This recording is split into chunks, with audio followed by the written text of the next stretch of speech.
Hey everyone, so I've been getting a lot of questions lately about what my desk setup is like. It's changed a little bit in the past couple of years, so I thought I would take you through a small tour of what I have going on here. So let's get started. So let's start over here. I have an electric guitar on a stand. I used to have an acoustic guitar back in the day, but my mom got rid of that at some point. So I have the electric guitar, a bunch of kitten toys down here. More on that in a little bit. And then we have my MIDI controller. This is an electric piano. I've had this, I think, for about 10 years now. 10 years this year. I've had this for a long time. And I don't plan on upgrading it until it completely falls apart. It's been going strong. It works really well. It's velocity sensitive and plugs into the computer, which is what I need. Over here, we see a domestic cat. This is our new kitten, Nova. Nova is how old now? 5 months old. This is an 11-inch iPad Pro from, I think, 2021. Here I have an app open called Metagrid. Metagrid is an application that lets you control different kinds of software. Here I've made a small grid to control Logic Pro. It's not done. Once I'm done with my whole setup, then I'll show that off on the channel and walk everyone through it. But for now, this is what I have. I usually have it here in the corner so that when I'm writing, I can easily control Logic with just these buttons. The headphones I use on almost a daily basis, these are the Audio-Technica's ATH M50X. Yeah, that's what they're called. I've had these for several years. I like them. They work really well, they're comfy. Here we have a plant. I think it adds a nice green look to the whole setup, an Indiana Jones pop figure. And they're sitting on top of this. This is the Kali Audio LP6. Again, I've had this for several years. This is simple studio monitor. It wasn't that expensive, but I think for their price, they sound pretty good. What I'm hoping for my next iteration of this desk setup is to get them off of the desk, perhaps on some monitor stands to be behind and further up so that they're at a better height for listening. So speaking on this area, this is actually a dining area part of our apartment.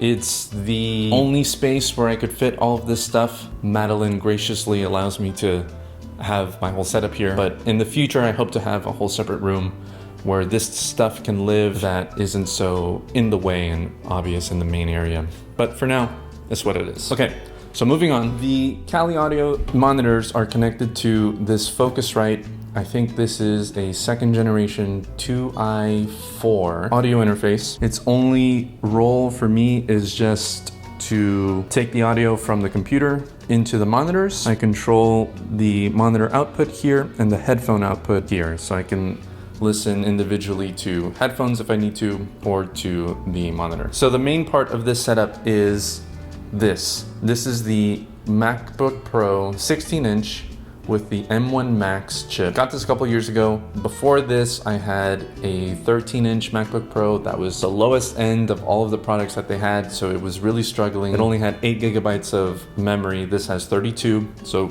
an upgrade in that sense. 1 terabyte of storage. Everything that I'm able to do because of this machine, and I really like it a lot. It's really a great computer. Now, the MacBook is connected to an external monitor. This is an LG 4K external monitor. Also, I don't think was too expensive. The screen is good enough for an external monitor. In the next iteration of this, once the studio monitors are off of the desk, I might want to get a secondary external monitor, maybe a 32-inch. This is a 27-inch display. And get off to the side and have 2 monitors on here. All right, the next bit on my desk is this.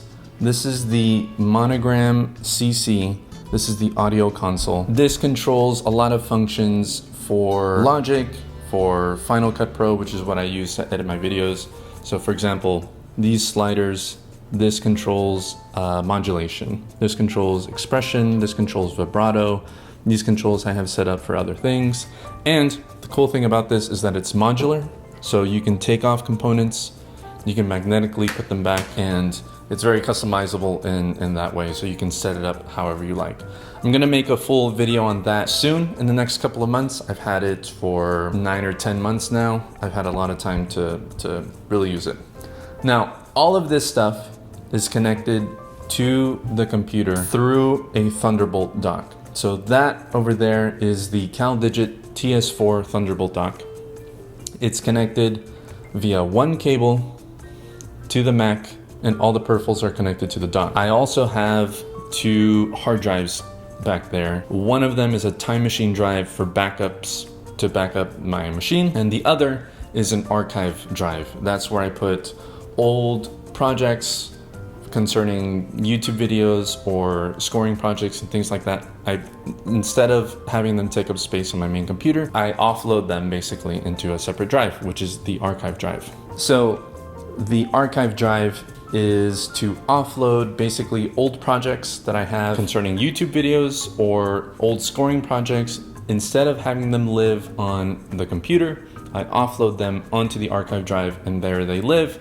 And if I need to reference them or need something from them again, then I can go into the drive and pull them out. Within the whole backup archiving system, I also use a service called Backblaze. Backblaze backs up my entire computer system and puts it into the cloud. And it also backs up the archive drive and time machine drive. So if something were to happen to the archive drive, for example, I could easily buy a new external hard drive, download the archive drive backup from the cloud, and then it's as if nothing ever happened. So there's a really, really low chance that I'll lose my old projects at all. So another thing connected to the Thunderbolt dock is an SSD drive. I have a 2 terabyte SSD by Samsung. That's the Samsung T7. That drive is specifically only to hold sample libraries. So all of my orchestral instruments, all of the things that take up just hundreds and hundreds of gigabytes, I don't have living on here. I have it on a fast SSD that's connected to the dock, that's connected to the computer. So whenever I pull up an orchestral project in Logic, it uses that. This is an office chair that I also got a couple of years ago. I can't remember what specifically this is. I'll try and find it and put it in the description, but it's a good heavy duty chair with plastic components, a mesh back and seat with real metal reinforcing everything, including the legs. So it's pretty heavy duty and pretty comfortable as well. It's not bad. I also have my diploma from the University of North Texas up here. I'm really proud of this, so I like displaying it for the world to see. This is in a frame that my parents got for me for my birthday.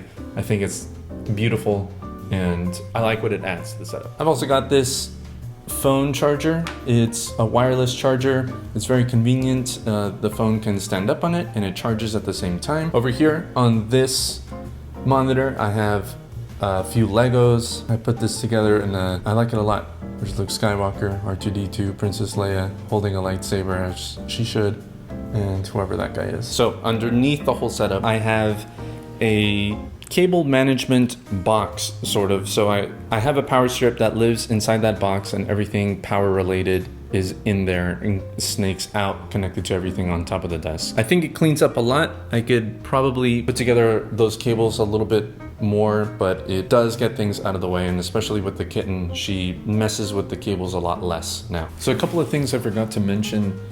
One of them is my mouse of choice. This is the Logitech MX Master 3S. It's a Bluetooth mouse.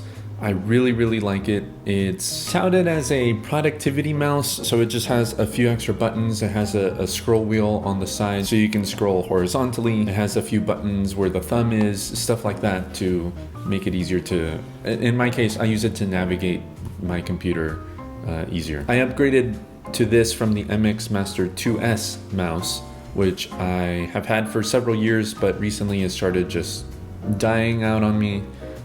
Kind of glitching. It was almost 4 years old at that point, so went ahead and got a new one. I really like it. The clicks are much quieter, which I appreciate when making videos. And then there's the desk. This is a desk from IKEA.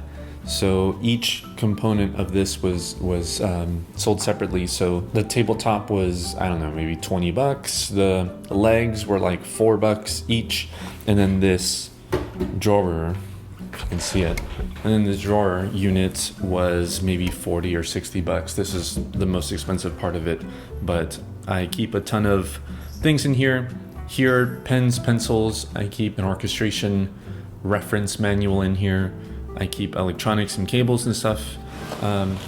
in here, batteries and such, important documents and papers, and down here here's an air blaster just to get little crumbs and stuff out of between the keyboard on the Mac, or here on the module, or on the keyboard, the piano over there, just to help keep things a little clean. I have a duster in here to get dust away from this.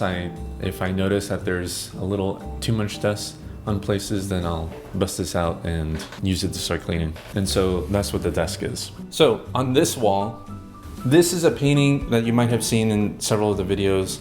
This is a painting that my mom, I think she commissioned several years back. When she moved, she asked if I wanted it, so I took it, and it's hanging up here now. I love how vibrant the colors are, and I like what it adds to the whole space. Here, bathing herself, is Nova now on her enormous tower. There used to be a large plant that used to live here, but turns out it's poisonous to cats, so we had to get rid of it, and in its place we have a tower or condominium for Nova to bathe herself on. So that's it for this little setup. I do want to show you a few more things that I use in general that aren't exactly part of this setup specifically, but still want to show off here. So in our living room area, I have this bookshelf. In older videos, this bookshelf is in the back for a lot of things. Here we just have it in the corner, but I'm going to show you a few of the books that I like to reference or to use and such. So here is a book called Musical Composition, Craft and Art by Alan Belkin. This is a wonderful book. I am thinking about reviewing it on the channel, but I think if you're a beginning composer and you already know how to read music and maybe a little bit of harmony and voice leading and stuff like that, picking up this book would be really, really useful to you, because I think Alan goes over a lot of things that help young composers out try and figure out what to write next. Because if you can write a phrase or two, but you have trouble putting that together in a larger piece, I think this is the book for you. Down here, I have a few more books. This is called Scoring the Screen by Andy Hill. This has a great breakdown of a bunch of scores from iconic movies and breaks down how they're effective and what makes them effective in terms of not only music, but how it's used to tell the story. So recommend picking this up too. I have a few scores in here as well. So these are some scores from Omni Music Publishing. This is How to Train Your Dragon by John Powell, a massive score with a massive orchestra. Next in here, this is Star Trek, the motion picture, the original movie with the score by Jerry Goldsmith. This I wanted to look at because I admire Goldsmith's writing a lot, and he really knew how to tell the story with his music, so I wanted to pick this up. Next, I have the score to Batman by Danny Elfman. I have a breakdown of the opening title, how the brass is used in that score, so go check out that video. I think you'll learn a lot from it. Here is one of my favorites. This is Back to the Future by Alan Silvestri. Such an iconic score of his. This really launched him into the public eye in terms of music, and is so iconic. This score is so full of energy. I love the movie a lot too. Finally, this is Silverado by Bruce Broughton. He got nominated for an Oscar for this, and I'm also proud to say that Bruce is a friend of mine. So when I saw him last, he was willing to sign my copy of Silverado, which was really nice of him to do. Cool guy, great composer, and there are a lot of really great things in this score. I'll be doing a video on Silverado very soon as well. Another thing too that really isn't in the setup, but I still wanted to show, this is a plush doll of the character Tamir on Sesame Street. And the reason I have this is because my childhood best friend, his name is Bradley, he and I were obsessed with the Muppets when we were in middle school together, and would talk about it all the time. And he's a puppeteer, and in fact he is a puppeteer working on Sesame Street, and he also works on the Muppets as well. And Tamir is one of his characters that he plays on the show. Tamir is one of the main characters in the cast now, and just wanted to show this off because I bought this plush because of course he's my friend, so I wanted to get his first plush toy, and he was kind enough to sign it for me too. So There's Samir, and there's his initials right there as well. His name is Bradley. He's been featured in a video before. There was a podcast he was considering doing, and he asked me to put together the music for it. So there's a video up on my channel of my meeting with Bradley, talking about the music that he wanted for the show, and also a office studio tour of his place, of his office that he had a while ago.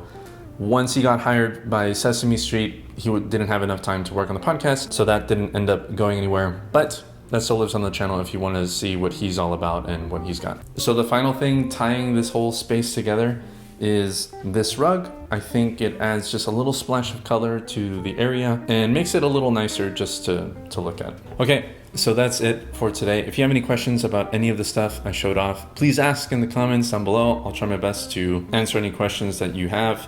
All of these things will be linked down below in the description if you want to get any of them. I also have a lot of these links available if you check out my website. I have a whole page dedicated to everything that I use to put these things together. So you can check out ernestocomposer.com/gear. So that's it for this video. And until next time, take care.